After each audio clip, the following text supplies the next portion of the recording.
As we show you these first images from inside the cathedral, there is concern now over how much of the 850-year-old cathedral's priceless religious relics and works of art may have been lost to the flames. This is a part of the UNESCO World Heritage Site of the banks of the Seine, which was inscribed in 1991, and it's one of the emblematic building of this whole World Heritage Site. So for us, the question was, what is the stability of the building, what has gone? So at least 2/3 of the roof has gone, and so major damages must be inside. There were so many concerns about the treasured religious relics and the pieces of art. Would they be lost? Would they be damaged? And it seems at this point that much, if not most, has been saved. Some of the things that they were able to save, can you explain the significance for us? Everyone is referring to the crown of thorns. That would probably be the most important relic that they housed at the cathedral. This is the crown of thorns that Christ carried during his passion on the first Good Friday.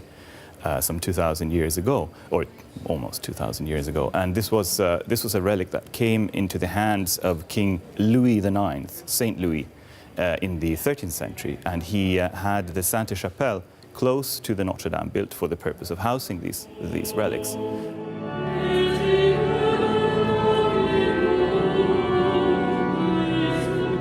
How is the organ, the great organ, the original, one of the most famous musical instruments in the world? Has there been any information on it?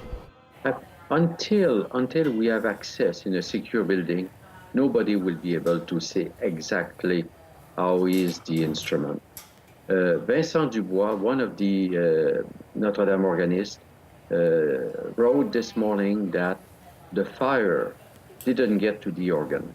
He also wrote that the water which was poured over the instrument didn't get to the balcony because of a concrete slab that is above the organ.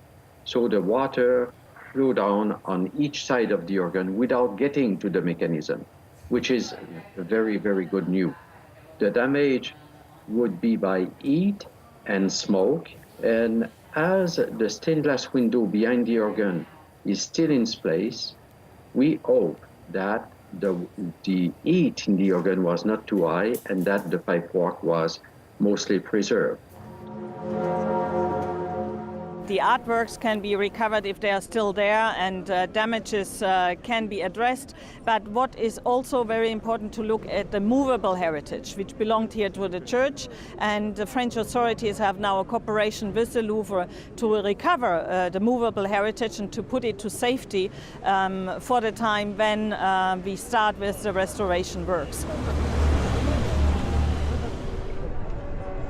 You should do a rebuilding and a reconstruction as it looked before, but at the same time we need to know which is the part which is new and which is the part which is old. Definitely no new design, that's for sure.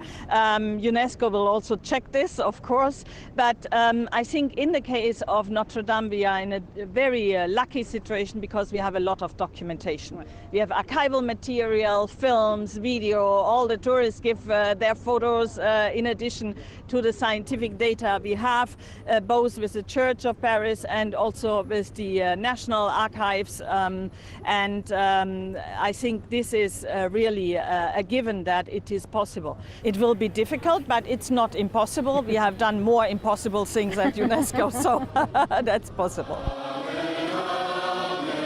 I'm really confident about around the will that we can feel here. And you know what? I've been in Paris for the last 18 months, and one word to describe France: resilience.